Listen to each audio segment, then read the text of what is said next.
Welcome to the Filipino American Woman Project podcast show, brought to you by our family on biasboba.com. We're your co-hosts, Jen Amos and Nani Dominguez-Smith.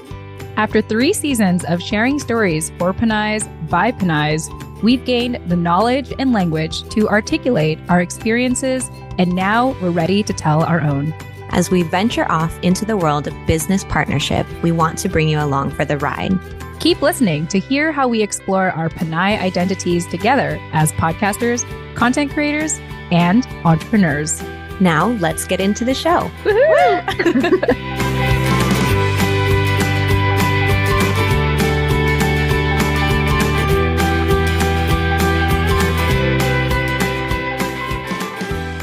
All right. Hey, everyone. Welcome back to another episode here at the TFAW Project. I'm your creator and co-host, Jen Amos. And as always, I have my co-host. Wait, what else do I give you like a million titles, but I'll just say co-host. I have my amazing co-host with me, Nani Dominguez-Smith, and special guest Hero, Nani Dominguez-Smith and Hero. Welcome to the TFAW Project. So yeah, all that being said, we are incredibly excited because this incredible woman was introduced to our community like back in April. And she had reached out at a time where she wanted to learn more about her identity and, more importantly, learn more about her identity in community with other Pinays and other Filipinos, Filipinx, Filipinas, however you identify as Filipino. And so she somehow stumbled across our show. And if you want to listen to everything that she had shared before, I highly recommend that you go to episode 138 on the TFAW Project. This is titled, I'm So High on Being Pinay, Outdoor Adventures, Adoptee, Raised in Vermont, and Returning to the Motherland with Gretchen, Tsuki, Puddicombe. For this conversation, we're going to be calling her Tsuki because that is the name that she loves to run with nowadays, at least since middle school, from what you have told us, Tsuki. But without further ado, welcome back to the TFAW Project. And let me remind everyone, the reason why we're back is because her community, her tribe demanded it. Her tribe supported us on biasboba.com. There was so many people. I remember for a good 2-3 weeks, we kept getting pinged. I kept getting emails from biasboba.com that your tribe demanded, Tsuki, that you come back for part 2 of your interview and share with us all the things that has taken place since you returned from the motherland. So any opening thoughts to your tribe, your community who really wanted you to come back onto our show? I mean, obviously, thank you. I feel like I have to come up with some way to thank you, though, not just this verbal announcement. I'll think of something, but I know who you all are. And yeah, this means a lot. Your support means a lot because this is not just my journey and learning about myself, but this is something for you to learn if you're struggling Pinay with their identity, not knowing what their identity is, but also if you're a non-Filipino. So thank you for wanting to be part of this because you could just stumble across my Facebook and be like, oh, this is what Tsuki's been up to. Or you could be like, oh, I'm going to demand be more involved with her personal life. So I appreciate that. Yeah, for sure. Nani, any opening thoughts too, Tsuki? I think that we have just been so impressed with the community of support that you have behind you and how, I don't know if you were hey, go and tell them that, we need a part 2, advocate for me, or if they just did that on their own. But the love that people have for you is so real and so genuine. And you can feel that even when we interviewed you the first time and we had your mom and your ex-girlfriend and whoever else was on there, just people show out for you. That's the type of energy that we are trying to manifest for 2023 and the end of this year and just the TFAW Project in general. And I love that just who you are embodies that and it translates so well, whether it's in an interview or in an IG reflection series, in DMs, or even before that when we were just emailing. There's nothing more that I love than a transparent, genuine, authentic person who's just sharing their thoughts and their feelings and their opinions in real time as they unfold.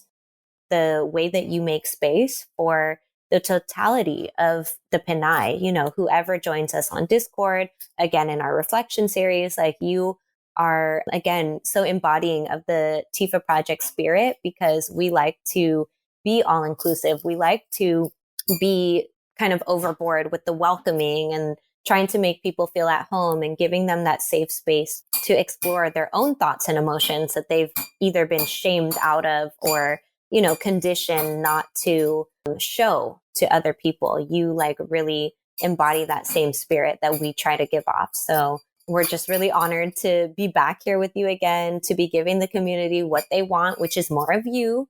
So just thank you for your presence and everything that you've shared with us so far. And I imagine that you have maybe some different reflections or just like evolution on the thoughts that you had the first time that we interviewed you when you were fresh, from your trip back home. And now it's been a few months and you've had all these different resources to pull from and further your reflections on that. And I think that that's what we all want to know about. So hopefully you have something to share. Yes. No, I'm really glad that we are doing this interview. Well, especially at this time, because it gave me time to reflect on how I've transformed from the Panay that came back from the Philippines to who I am now. And like kind of just exploring what I'm doing right now with my newfound Filipino pride. So like, it's been fun seeing myself like stepping back and looking at third person view like Jen and watching me just like left and right, just be like, hey, oh my gosh, you're Panay? Well, you should come to this Christmas party. Hey, you're Panay? Talk to Tifa. Like, hey, you're Panay? So am I. And like jumping on any Filipino merchandise that I see online or at all these Filipino restaurants I've been to. And what else have I been doing? Oh yeah, cooking. I've mentioned that before. Because, cooking back then used to be this like inconvenience for me. Yeah. Where as a parkour athlete, I'm just on the go. And I don't want to stop to eat. And I'll starve myself because I'm just so into my parkour. But now it's like something that's taught me to slow down and enjoy the food and like, it's like connect with my heritage and connecting that heritage with my family here in Vermont, just connecting these two worlds. So food, cooking, it went from like this inconvenience to this pleasure to now this financial burden. Like I've had to stop. You're like, I'm spending too much money on food now. Yeah. It was all from just experimenting on Filipino food. But anyway, I love it. Cooking has been one of them. Like I said to you in the Discord, I've been to a lot of like Filipino festivals since returning. I've been part of the book club, reflection series. I've been keeping in touch with my familia, though not as much as I wanted to. But still, like it's been fun connecting with new Filipino friends here in Vermont. Like the trip, that's what the trip did for me. It helped me feel more comfortable with something that I wasn't comfortable with before, which was, I'm not Filipino enough. So yeah, that's the transformation I have felt between returning from the Philippines and now. Yeah, I want to backtrack for a quick second for people that are hearing your story for the first time. When did you have that awakening to be like, I need to learn more about what it means to be Filipino? And from what I recall, it was really at the start of the BLM movements when you started to listen to your, fellow POCs and hear their stories and recognizing that racism, for example, is not just an intellectual conversation. It's a very real thing for some people. And so did I get that right? That's kind of where it started for you? Yeah, definitely. Like I watched all these people of color in pain, and that pain was coming from not being able to celebrate their culture or being ashamed of it, or microaggressive racism. And then, of course, the full extent at its worst, like the violence, the aggression. So when I was listening to their stories and I was learning that to resist is to celebrate one's heritage, something in me was like, oh my God, like, yeah, shit, you're right. You don't have to be like physically resisting in protest. You can just be successful and live your life as a brown person, trying to prove to others that you can succeed and be happy. And when I mean succeed, it means to be happy. So Filipino joy is Filipino success. And that's what I got from it. So that inspired me to not only listen to other stories, especially those of color, but to mine, like to reach within and be like, ooh, like, let's learn your story now. You've heard their stories. Let's go there. Like, you've been holding off for so long. And especially since by the time I reached out to you guys, my birthday was coming up and I was like, oh, what am I going to do for my birthday? Learning one was like just not exciting anymore. And it was during seasonal layoff. And I was like, I have time. Like I got to do something with this, something super meaningful. And that's when the Philippine idea came up. And the idea of visiting my family inspired me to like kind of just get curious and dive back into researching general information about the Philippines. And then I was like, showed a podcast episode by a friend, and I enjoyed that podcast episode. And it was about bread. But I had so much fun, like listening to my first podcast, because I'd never done that before. So then I was like, you know what? I'm going to try and see if there's like a Filipino podcast, because I had so much fun just listening to a podcast. So that's where it came from. Yeah, here we are now. I love it. I love how you're like, I want to listen to like a Filipino themed or maybe even Filipino run podcast. And then that's how you kind of stumbled across our podcast. And so much has evolved so much this year in such a short amount of time. And so we were just incredibly grateful that you, just like what Nani was saying earlier, like how you just like openly think out loud and like share your journey with us. And so part of why we're bringing you back, Tsuki, is because from my understanding, a lot of the listeners wanted to learn more about what it was like for you to go back to the Philippines. You know, what was that? What did you experience emotionally? And also, what was it like to unite with your birth mother? So let's start with the first part, the emotional part. Tell us about that emotional journey for you to go to the Philippines. And from what I recall, this was your first time going to the Philippines? Oh, no. Second time. Spoiler alert. Yeah. There you go. Yeah. So tell us a little background on that, you know, because I do know that you were in touch with your family. Like, it's not like you were just meeting them for the first time. You know, you had open communication with them up until you went to the Philippines, correct? Yes. So before that, or was it after I received the first letters from them, I did do this homeland tour, world tour of the Philippines, with a bunch of other families that had adopted Filipinos back in middle school. But I was still not interested. So even though I witnessed my new Filipino friends in that home world tour visit their orphanages, and I visited mine too, but like still, like it just never connected for me to like question more about my biological family or connect with them. I'm trying to remember if that was before or after I got their letter though. But yes, when I did get a letter, when I sent out the search party, we stayed in touch through letter before social media. And then when social media came along, my first sister contacted me on Facebook, and we stayed connected, but very like on and off. But I guess where we should really go to is like starting with the story of my birth mother. And I think that will flow from there.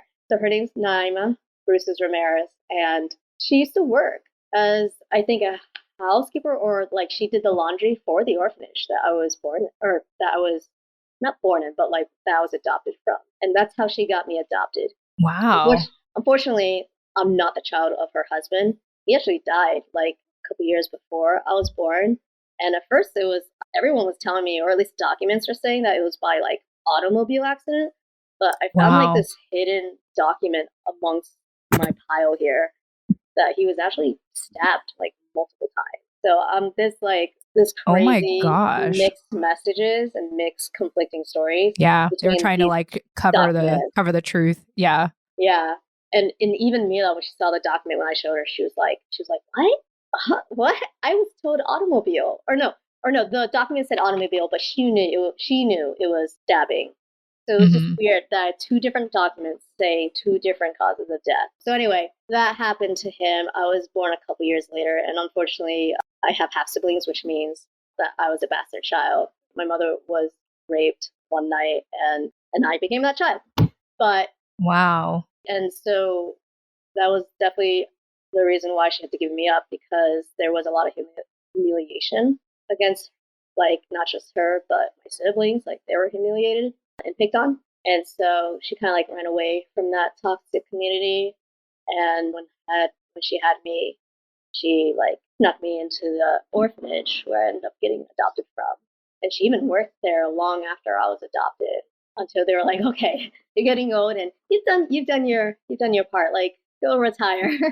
But yeah, I remember actually just recently asking Mila, like, where were they when I was adopted? Like, what were they long, like, off site? Like, were they long gone, or were they still there at their orphanage when I was adopted?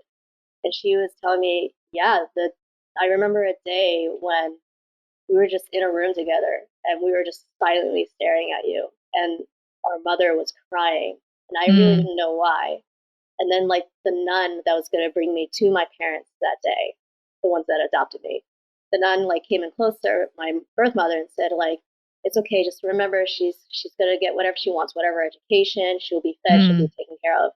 So to little Mila, my ate, at that time, she didn't know what was going on. In fact, she told me later that she thought that I was the nun's favorite and that they took me on a long vacation. So she was just like, what? Oh man, she gotta go on vacation? And like, It didn't really register till obviously she was like, oh, she's gone. But no, they were still there, like probably somewhere on site when I was adopted. My parents came. So that's a bit about my birth mother. Like, I think about how tough her life must have been, just for all that like public humiliation, and then wondering whether or not to keep me. Though I hear, according to studies, that 50% of the time parents choose to keep the child of unexpected birth. So there's my birth mother. I told you about the dad. Well, let's pause real quick. Yeah. Tsuki, that's a lot. Yeah. That's a lot. And it's like, you know, when people talk about, for people that are like pro-choice, one of the big things they often talk about is, well, what if a woman gets raped, right? And that's part of the reason why some people support pro-choice. And I'm not trying to get political here. I'm just kind of recalling, you know, these kind of conversations where, you know, that would kind of happen. And it's very interesting that, you know, your mom chose to keep you and also try to give you a better opportunity despite the circumstances. And yeah, I'm a little stuck here because that's a lot, Tsuki, because you are just, you know, you're such a bright light, you know, you're such positive energy, and to know that's where you came from. It's just so left field from what we perceive you as, you know, today. So I just wanted to take a minute to pause there and thank you for getting into that detail, because like, you know, we knew you were adopted. We knew that, but we didn't know the story of your birth mother and why she had to do what she had to do. Yeah, no, I'm just also letting that soak in. And as much as you have shared with us so far, you have never shared those details or that level of detail, I guess. And so I feel really honored to just be let in on the story of your family and your mom. And I can't imagine, you know, what she's been through and the life that she's had to live, and how just like elated she must have felt to reconnect with you all these years later and see the woman that you've become and get to know you, and for you to travel all the way there just to see her and still be able to make that connection with her after all these years is such a special thing. And for you to credit us at all for any part of that journey is really humbling to me. So I'm just, again, letting that all soak in. And it is interesting. Like, I feel just so bad about already how much shame I know that event brought to her under no willingness of her own. Obviously, when a woman is raped, that's like not by choice. And that's something that she has had to deal with the consequences of, you know, for the rest of her life after. And it's obviously affected you. And just to think about how all of that has played out for her is kind of where my mind is going right now. Mm-hmm. I'm glad we paused because my mind's going 1,000 miles per hour, and I'm thank you for addressing that, because I'm suddenly feeling really emotional. Yeah, and I guess it's because I didn't know if I should bring it up, knowing that my first sister might hear, and I don't want to hurt her, and I don't even know if she knew if the circumstances. So I'm sure she did, because the document says that the kids were even humiliated by the public. So, you know, I just remember that. So my current mom, she had the documents here about all that. She revealed them to me as early as I can remember. And when we were in the Philippines, back in middle school, not this recent one, she gave me those documents to read about the circumstances of my birth. But I remember before reading it, the night before, I had a dream I was being sexually assaulted. So when I read that document about the circumstances of my birth, I was just like floored. I was just like, whoa, like felt this weird connection to my birth mother. in the weirdest way, considering what the dream was about. Yeah. And I know, and it wasn't like as if I was my birth mother in the dream. I was me in this dream. Yeah. So, yeah. Wow. One of the books I really enjoyed reading, I think sometime last year, was called It Didn't Start With You. And I forgot the author. Someone's going to have to look it up for me, but it's called It Didn't Start With You. And it talks about how generational trauma gets handed down and how we could relive, like we as the descendants can relive certain traumatic moments that people before us experienced. And I just think it's so wild that you had that dream. It was almost as though you were having that dream on behalf of your birth mother, and you may not have been there, but in a way you were there because you were conceived out of that, And so it's really interesting to have that dream and to have that deep but complicated connection with your birth mother. Yeah. And again, I wasn't sure if I should have brought it up, but it just kind of came out. And that was out of fear of Mila listening, because I know she listened to my last interview, which was really sweet. She commented on it, but like, I don't want to hurt her, but I feel like it's my story, so I have a right to tell it. But if she is listening, I want her to know that I am being considerate of what's the word I'm looking for? Reputation. And I don't know, like, I am trying to keep that in mind, but I think it's important because, it's a stigma. It's a stigma to not talk about this stuff. And even if this is in another country, it has nothing to do with American society. And it does, because once again, colonization, colonialism has rippling effects. Yeah. Mm-hmm. Like, yeah, you know where I'm going with that. You know what, Tsuki? It's so interesting that you're sharing this because so long ago when Jen was doing all these interviews via Facebook Live, we had another adoptee on the show, and I'm gonna have to look her up later and add it to the show notes here. I can't think of her name off the top of my head, but she was conceived, or her mother gave birth to her while in a car, and then just dropped her off in someone's house and essentially abandoned her. Wait, who was this? You weren't there for it. I mean, I have to look it up. Yeah. This is like way back when. Like this was like I have to look up. Okay, now you guys have to make me look up her name. I will look up her name while Tsuki is talking, and I will let you know. So because I know you guys are obviously interested in this now, and you're like, okay, we must know. I want to connect with her. Yeah. Oh yeah. I will look her up as you're talking. But for now, let me just kind of tell what I remember of her story. So her mom didn't want her, and so she gave birth. She gave birth to her in a car and dropped her off into someone's doorstep. And this was taking place in, I believe it was in California, and it was all over the news. Like even she said that she has the footage of the day that they found this baby on someone's doorstep. Wow. And fast forward to her adult life, she reconnected with her birth mother, and she wanted to bring this story to light. But because her mom was so embarrassed about it, she was like, "No, don't do that. Don't tell anyone about it." And I'm told I might be like butchering her reaction to it, but she didn't want people to know how she gave birth to her daughter.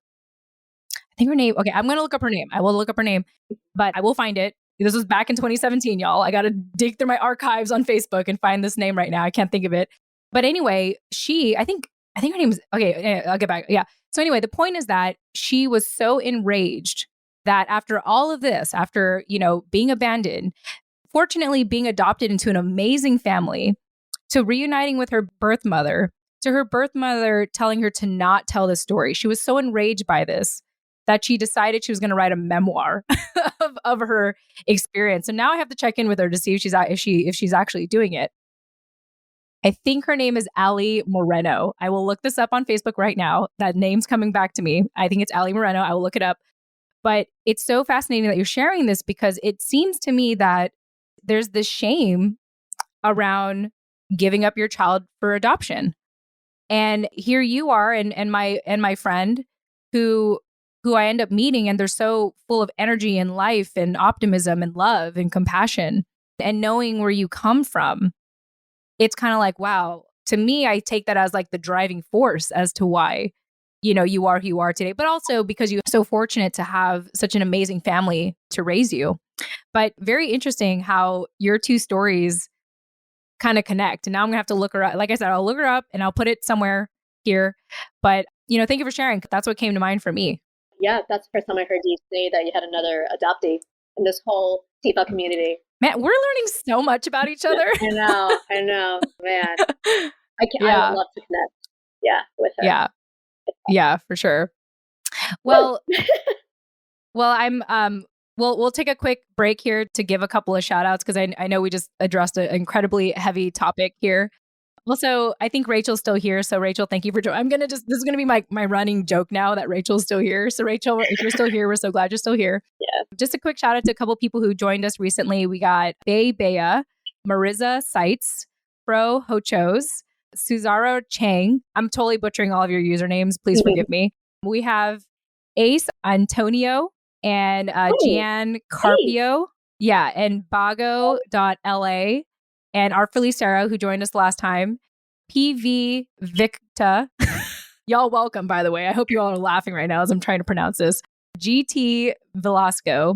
Those are all the people who have joined us so far. Rachel's still here. Guys. She's commenting. Thanks for joining us. Marisa Sight says, hi, y'all. Hey, by the way, if you all have anything to add, I'm looking at the chat. Clearly, I'm saying hi to all of you, and I keep mentioning Rachel because it's funny now, and we love and appreciate Rachel.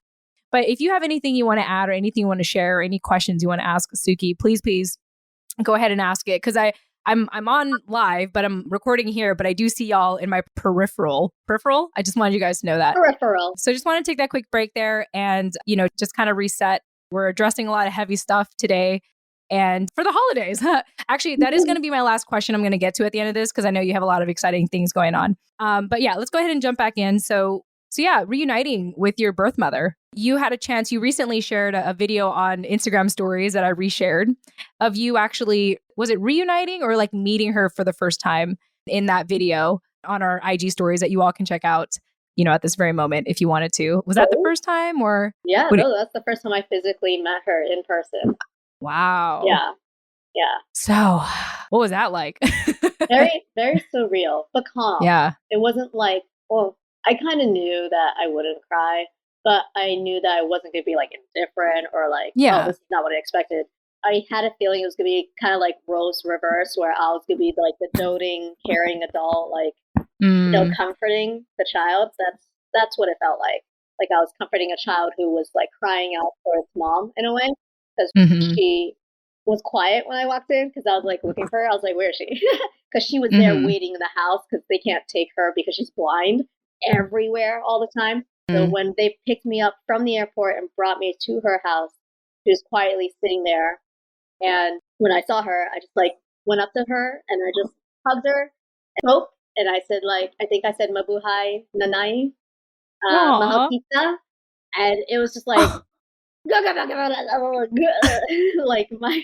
not how a woman sounds like crying, but it sounded like a machine gun.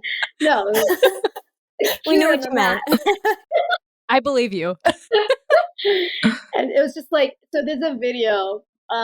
It's not in that compilation video that you reshared. There's a part where you just see her groping me because she's blind, and you just see her groping me. She's just like doing that. And like love it. All over the boobs, like feeling my thighs. It's just a funny looking video because as that's happening, Mila's trying to get a selfie of us, being like, mabuhay. Like, look at my sister getting groped. Everyone's so excited. Yeah, and I captioned the video, that's my birth mother is blind. That is why she's groping me because not everyone knows that. So it was a very simple, casual, but exciting, but mixed feelings. You never experience one single emotion, right? Oh yeah. But I wouldn't say I was like overwhelmed to the point of crumbling to the ground, unable to move. But it was exciting. It's still surreal. I think back to the times I was with her and how I wish I could slow down and spend more time with her because it was just go since day one. Like seeing places, meeting extended family. Everyone wanted to meet me. I mean, we did get a nice first 3 days. Just us, my ate, my niece, and Nani. We did get our first 2 days together. So that was nice. And that was in Iriga City. So Wow. That was cool. Iriga City, seeing Mount Iriga, or Asog, I think it's called sometimes. I don't know what anyone here knows about Iriga City, but it's basically a couple of jeepneys and tricycles away from the Legazpi Airport by the Mayon volcano, if you want a sense of geographical reference. So I'm glad we got those first couple of days together, just us, in this rental that Mila got us, so that we could be out of Mila's boyfriend's house, because that was the alternative. That was the alternative. And you're like, yeah, no. I remember the love and effort and the sweat, just like us trying to communicate on which rental to get before I arrived. Like, it was just a lot of messaging and videos of Mila exploring different rentals that we could both agree on, because we wanted away from the noise. We needed it cheap, but we didn't want it smelly or like didn't have any security. Like that whole setup just to like find a place for just us for the 3 first days was important. And we got it. And we would have had stayed there the whole time, but I got so excited meeting all of our extended family. We ended up not staying in that rental the whole time and more with my cousins in Pili. Pili is under Mount Isorog, and Mount Isorog is famous for its Hibiscus Hotel, for those who might know or don't know. Hibiscus Hotel on Mount Isorog. And it was one of my favorite highlights of the trip because the pool was like split into 3 different levels. So like it had this waterfall cascading look to it. And so you could kind of like enjoy your own pool if you wanted, because everyone for some reason on the top tier was like playing a game where like they're waiting for the water with spoons in their mouths and eggs or balloons. I think it was balloons, water balloons. And then so I got this middle pool all to myself, and I was like sliding, parkouring back and forth on the like tiled patio that was under my little waterfall. And like I did that the whole time. And I did that with like my niece, so my ate's daughter, and my other niece, or other cousin's niece, or cousin's daughter. What do you call your cousin's daughter? Can we have a separate word? Second cousin, but I would just say because of the age difference, at least in my family, it's more so like a generational thing, whether someone's your aunt. Like I have a lot of aunties that are technically my second cousins, but because of the age difference, I just call them auntie.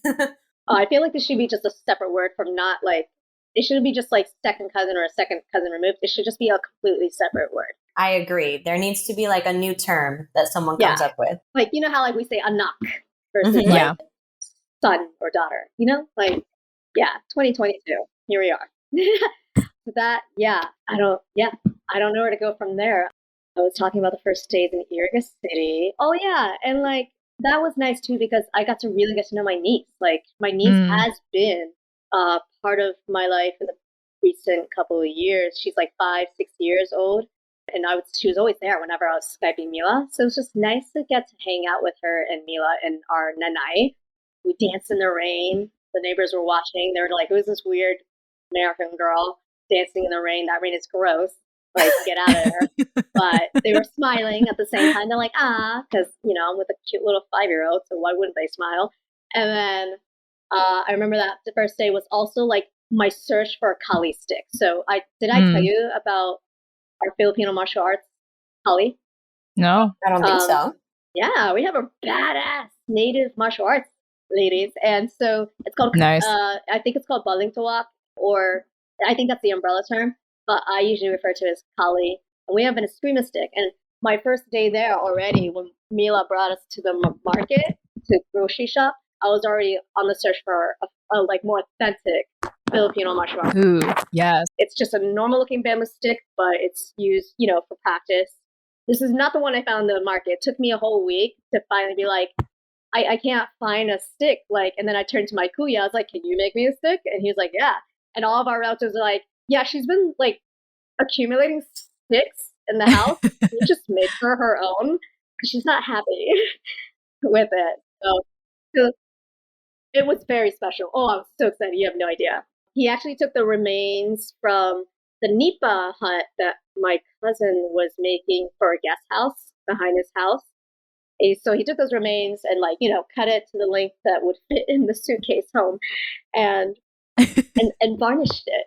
So this is like the same material from the Nipa house, which I got to help. I got to help build, sort of. Like I helped shovel the cement, and I got a lot of patriarchal vibes from that crew, from that construction crew. They were just like, they wouldn't give me the shovel, even though my bean son, my cousin, was like, "Oh, Tsuki's gonna help."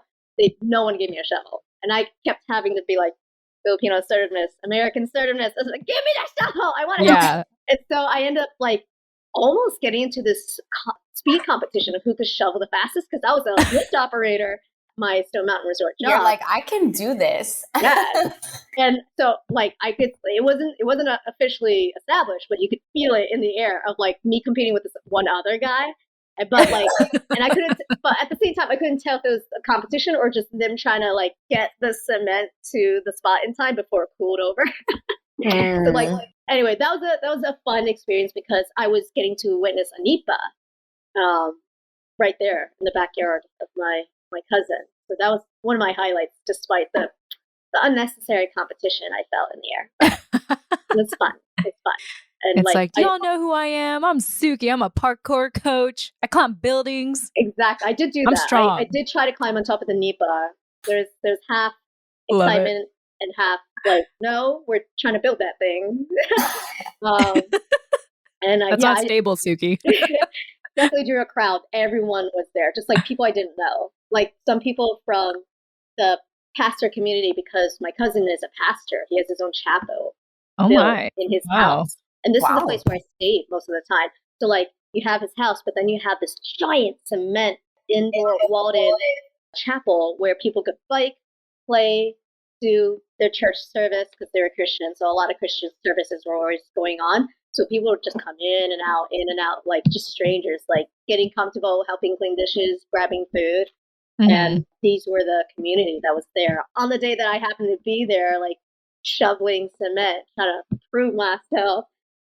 And it's funny that you say that, like, that they're all like, yeah, Tsuki parkours, didn't you know? Because at the same time, cousin Aaron, the pastor, the cousin, he was like, yes, this is my cousin from Texas.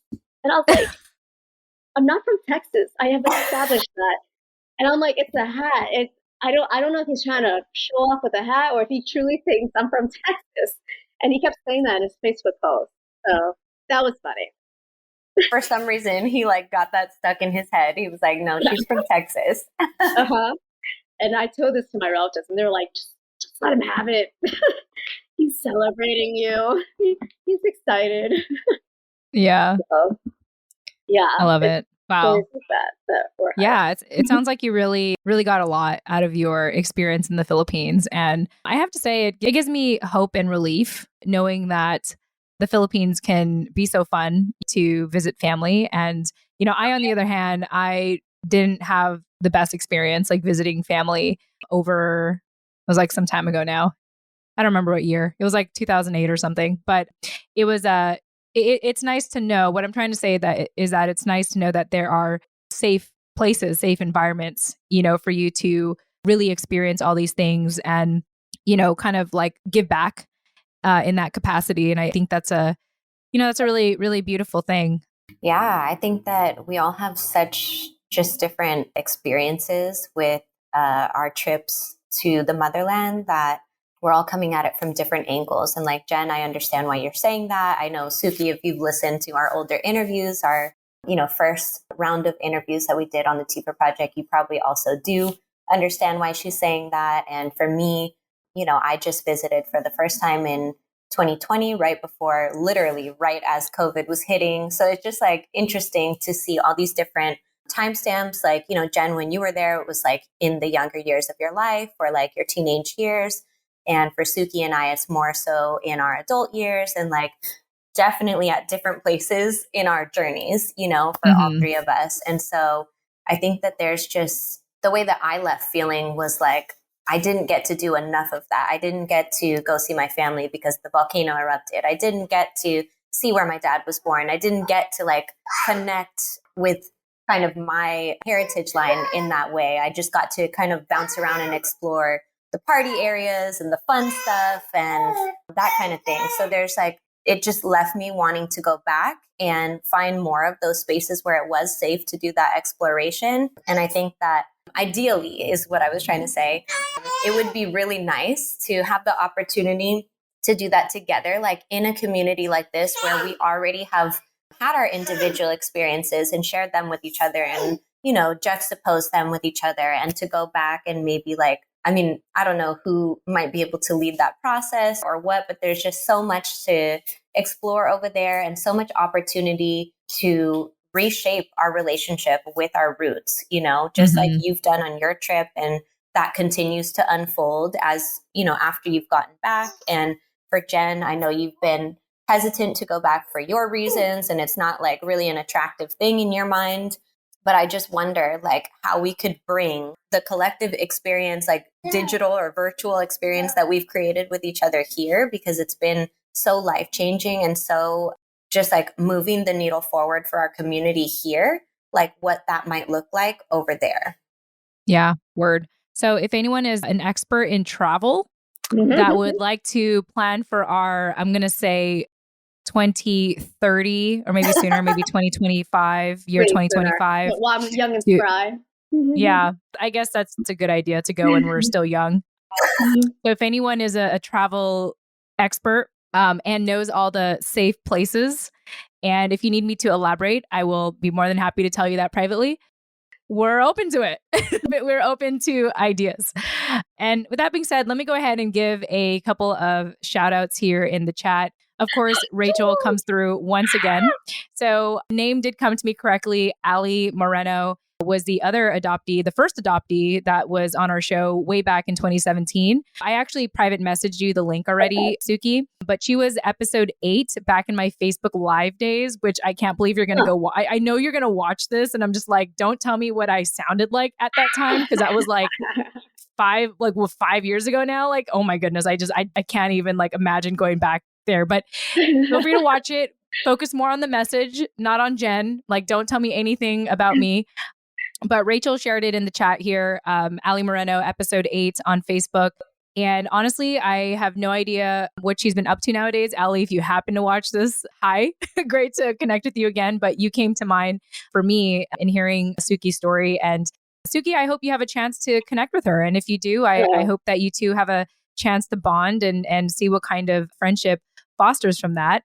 And then Rachel also, despite her being quiet in the chat, she's also in the chat. And she said, I can totally see Tsuki as a stunt woman, you know, head out west to LA and meet some film people. Rachel is actually very involved in the film industry, to my understanding. So I'm sure you can ping Rachel and she'll tell you more about it. And Rachel also, again, Rachel, thank you for being so engaging in our IG live, by the way. Like, if y'all have anything to say, feel free to comment. But Rachel, we just love your constant engagement. Rachel says, I've never seen this episode of Allie Moreno. I saw an episode with Jen and a mother on, oh, that's right. There was this one episode where I was going live with Filipino, who happened to be a principal of her school. I forgot which school it was, but she welcomed me into her house to make Filipino juice. I forgot which one it was exactly. I think it was like melon juice. But yeah, thanks for watching that, Rachel. You just brought me back to 2017. I don't really want to go back there. I mean, I can go back there, but I really don't want to go back there. And, you know, those are the early stages of this project. And I'm just really happy to know that these stories are making a comeback, you know, because of these kinds of conversations that we're having. So thank you all so much. And to Jules in Vermont gives a 100 emoji. So thank you for being here. Also, Sandra Nomoto and also Felipe Lucena. Thank you for being here. Abigail Tess Faye, I believe is the username. Mike the Tank 802, Maddie, Michelle, Rachel, Kako. Please let me know if I'm saying that wrong. Y'all can correct me, by the way. I'm just trying my best to read. Gardenia Apo there. Oh my gosh. I'm so sorry. I'm going to spell this. No, Gardenia Apo the Carry. Oh my gosh. I bet people are like laughing right now. They're like, that is not how you pronounce my, what is it, Nani? Apothecary. Yeah. Gardenia Apothecary. Okay. Thank you guys. Thank you for the team effort here. So I'm not the only one butchering names. But wow. I mean, we covered a lot today, Tsuki. And, you know, as we have entered this hour, and for everyone that has stuck it out, wow, thank you all so much. You know, as we enter this final hour, I just want to make sure that you've been able to share everything you wanted to share. I know that you shared some questions you wanted us to ask you, some things you want to address. I already asked you the questions that I wanted to know the most, especially about your birth mother. But is there anything else before I ask my final question that you feel compelled to sharing so that you feel like you've, kind of fully made your peace and really thanking your community for supporting us on biasboba.com to, bring you on our show today? I meant to add from the last interview that if you plan to adopt, I really hope you put a lot of effort in constantly learning with them about their heritage, and that never stops. Because that's just constant work. It's constant work for me right now. And I hope that you adopt someone, especially of color, who has a rich heritage, that you consider what they'll go through, and that experience, whether negative or positive, will always change depending on the context, depending on where they live, depending on the times, political heated times. It's never just going to be this one answer you might research online. It will have to always depend on them, their personal experience and their interpretation. Because I do notice that in the world of adoption, that it's common for people to adopt and kind of brainwash their kids. This is obviously not the case for all. There's a lot of happy adoption stories out there, but there are a lot of horrifying stories out there that don't end well. And sometimes that can look like brainwashing, sometimes that can look like abuse, sometimes that looks like just subtle but still harmful negligence of someone's culture, not talking about it with them, celebrating it whenever they find out something about it, or even being bothered by other BIPOC struggles. Their BIPOC struggle will be the struggle of other BIPOCs, and vice versa. Sometimes I see racism toward one, but not toward another, and it's all collective, what we call collective liberation. So I think you should listen and learn from the collective BIPOC struggle, because that might apply to your child, even if their child is not of that ethnic group. And that is the emotional side of it that people don't think about. Yeah, totally. Identity is an ever evolving subject. And I think that when you adopt someone, there are a variety of motivating factors in that, which I can't speak to because I've never adopted anyone, but I can only imagine. And like you said, it's constant work to not only understand and constantly want to dig deeper into how you identify, but especially if you are bringing up a child in your home who is not like you, and you are supposed to be the one responsible for guiding them in life. How can you not kind of also dive into their culture and help them connect with it as well? But I imagine that's a very challenging process on all accounts. So I just I don't know your parents, obviously your adopted parents, beyond meeting your mom on our last interview call, but she seemed extremely supportive and,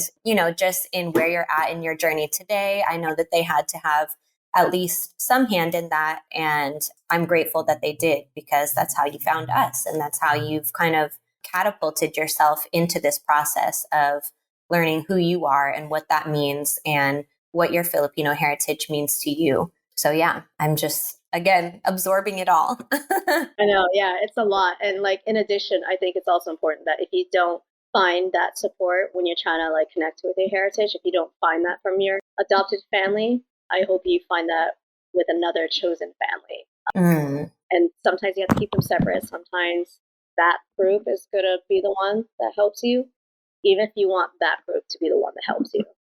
And that may take real talk forever or over time, to realize at your own pace. So adoption. There's a lot to learn about it. I'm still learning about it. Yeah. I want to just mention a couple comments here. So shout out to, okay, I'm going to butcher this because that's what I do. I just want to welcome people who just joined us. Shenanigans, I think is the username. Shenanigans. Yeah, that's how I read it too. Okay. That's not just me. Hello. So JT Velasco says, Tsuki, such a moving story. A shout out to welcome Marianne. Oh my gosh, y'all. Please forgive me. It's Friday. It's 7:00 here, almost 7:30. So bear with me and thank you in advance for understanding. And I hope you find this as a form of entertainment that I'm mispronouncing everything. Cindy Jadeas, and we have Jules says, love you, Tsuki. And our Panetta. Yeah, our Panetta 702. Thanks for joining us. We just had Ivan join us. And again, JT Velasco says, such important advice and wisdom. Wow. Lots to take in today, y'all. I would like to end on a optimistic note. Not that this wasn't optimistic to begin with, but it's the holiday season. And Tsuki, your schedule this holiday season is crazy. So tell us like what you have going on and how it is a manifestation really of this journey you've been on, especially all year of embracing who you are as a Panay. So I do count today as part of one of those big Filipino events, this interview, but also tomorrow is my first Filipino Christmas party. And so not only am I going to experience it, but I'm going to be performing in it. I'll be singing a Tagalog song, trying to. I'm going to be trying my first time tinikling, the tinikling bamboo dance. Oh my gosh, yes. We've been rehearsing that on weekends. Not enough, in my opinion, personally, for my sake.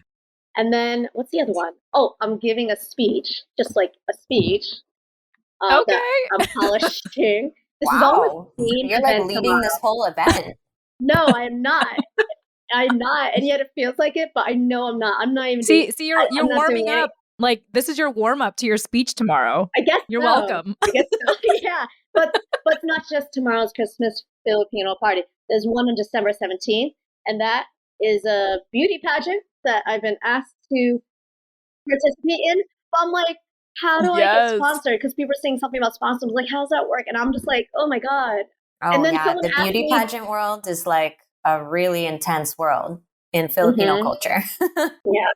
And then, add that to how do you get sponsored? Like, I can't even imagine. Like, and I'm here we go. Here's your platform. Who wants to sponsor Tsuki? Yeah, seriously. For the beauty pageant. Please ping her. Ping her on IG. Address. Yes. Oh, and Ivan is asking, what song are you going to be singing? Tusko by Eva. Shit, hold on. Hey, we're all mispronouncing today. You thought you were butchering it. No, I have it right here. Okay. Ooh, I was singing this. I should know how to pronounce this word. It's in the song. Tuxto by Eva Eugenio. It's a popular song. So it's a song that means a lot to me because one, it was the first Filipino song I've ever learned because it was my first karaoke night with my aunt. I met all my aunts at once in the village that I was born in. And this was all happening in the same night. So, like, it has a lot of meaning, this song, to me. It was the first thing that was stuck in my head whenever I woke up missing the Philippines. So I decided to learn it. And then people heard me sing it on my social media, and they asked me to sing it at the event tomorrow. So, December 17th, beauty pageant. I don't even know if I should participate in it because I'm just like, I might be doing too much. But then after that, someone asked me to try to sing the Filipino national anthem, which I've never heard. Oh, man. Wow. That's an epic song. And wait, so now we have to hear you sing because if all these people are asking you to sing all these songs, then you must be good. Well, it's on my Instagram. Okay. Yeah. Well, Tsuki is a singer, BT Dubs. She is a singer. Want to get lost. Cowgirl_ninja on Instagram. And I will share it with you. You know how I like to share with Tifa on all platforms. So I'll share it if it's good, if it's a good performance. I might it's a good oh my god. I might shit my pants. We will embrace it anyway, especially if you shit your pants. We would love to see that because we love you. That's where Hero comes in. Hero, sing with me, cry with me. I'll feel better having a baby willing with me. Hey, he will gladly take over the vocals. Right? Yes. So yeah, that's all happening. Beauty pageant. Yeah. That's incredible. Oh, Ivan is asking, is it Tukso, like Tukso? Yes. Okay, there you go, Ivan. Yeah. Answer your question. Well, look at that. I hope that we did justice to the community that wanted you to share your story again, Tsuki. Nani, do you feel like there's anything else we should ask Tsuki before we wrap up here? I think that I'm just so used to being in regular conversation with Tsuki that if nothing is coming to mind now, I know that when it does, I have a million places that I can reach out to her for. So yeah. I feel privileged in that way, in the sense that I'm not listening to this recording as like my one opportunity to hear Tsuki speak. So with that in mind, I don't have anything at this time that we haven't already asked, but it is going to be marinating for, the next few days. And I'm sure it will bring up a lot of different conversation topics. And the next time that we have Tsuki on, hopefully we can continue to dive into how her interpretations of her own identity and connection with her culture are continuing to unfold. I love that you're just like diving head in with all of, the dances and the singing and the performing and the beauty pageants and everything. Like now you're going to get a real taste of Filipino culture in the competitive world. Here we're very mindful to have the opposite kind of vibe. So I think it will be interesting for you to experience those other kinds of spaces and just compare and contrast. So looking forward to hearing all of your reflections as you go through this month and all the different commitments that you've made and how you end up liking them. Mm-hmm. We'll see. We'll check in with you later. Tsismis. Yeah, that'll be definitely a TFAW episode. Yeah, check with me in 2023. Love it. Well, there you have it, y'all. Tsuki, why don't you remind our listeners, if they want to connect with you, how can they find you? So mostly on Instagram, cowgirl_ninja. I also put in my bio a link to my video compilation of my whole visit of meeting my birth family. So yes, that's there. And then you can also contact me on TFAW's Discord and TFAW's Reflection series and TFAW's newsletter. I mean, I can't talk to you through that, but you'll see my words in their newsletter here and there. Yeah. Or just DM me, I guess. Well, Tsuki, we're incredibly, incredibly grateful for you. And I know that you have been, going 1,000 miles per minute to really embrace who you are as a Pinay. And I don't know if you need to hear this, but I just want to say this to you directly. You are Filipino enough. And I hope that sticks with you. You are Filipino enough, and your existence and your story and just, your light is incredibly appreciated. And I know that for people joining us live, shout out to the last people that trickled in here, Higgs Boson and Henry Organ. Oh, Sean. Hi, Sean. I see you on IG Live. And Rachel, I'm going to give Rachel a shout out one more time because she hasn't said goodbye yet. So I'm assuming she's still here. And yeah, we just want to thank you all. If you joined us from the very beginning, you'll see that we had some technical surprises as how I reframe it now. And I think this was all just worth it. And it was all well spent with these conversations. And as a reminder to you all, as we wrap up, if you want to continue to engage with us, just know that we have our free 5-day reflection series. If you don't know what it is, you could definitely ask Tsuki. It's free. All you have to do is join us on Instagram and ask us. You can private message us and ask us, Rachel's still here. Just read the chat. Rachel's still here, y'all. Hashtag Rachel is still here.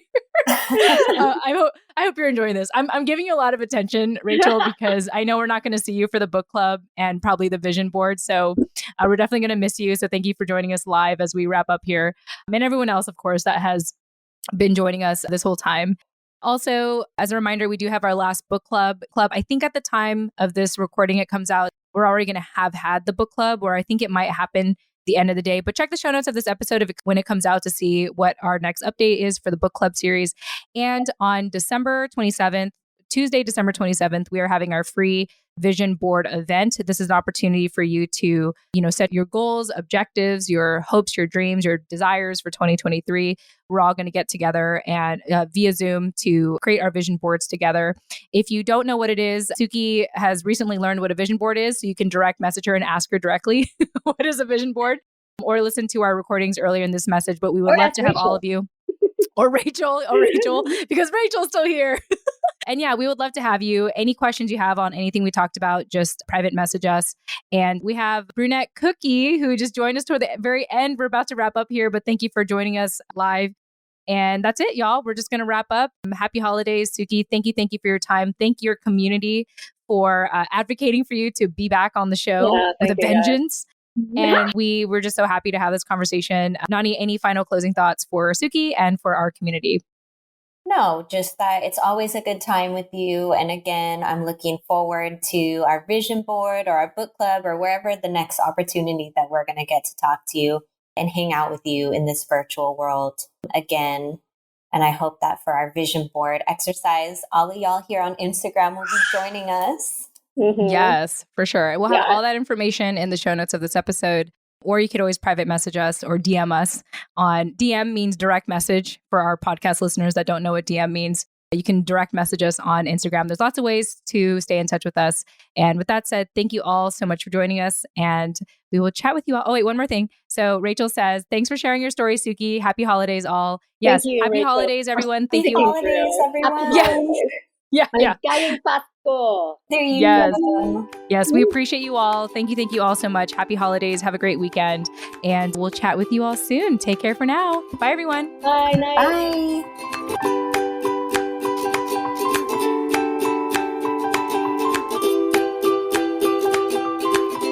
Thank you for listening to the Filipino American Woman Project podcast show. Do you want to continue to be part of the conversation? Then join our Discord community for free today. Check out the link in the show notes to join us now. And don't forget to subscribe to our weekly newsletter for the latest show updates and episode releases. The link is also available in the show notes. Lastly, if you wish to support us on our journey, consider showing us some love on biasboba.com. That's all for now. Chat with you next time. Yay!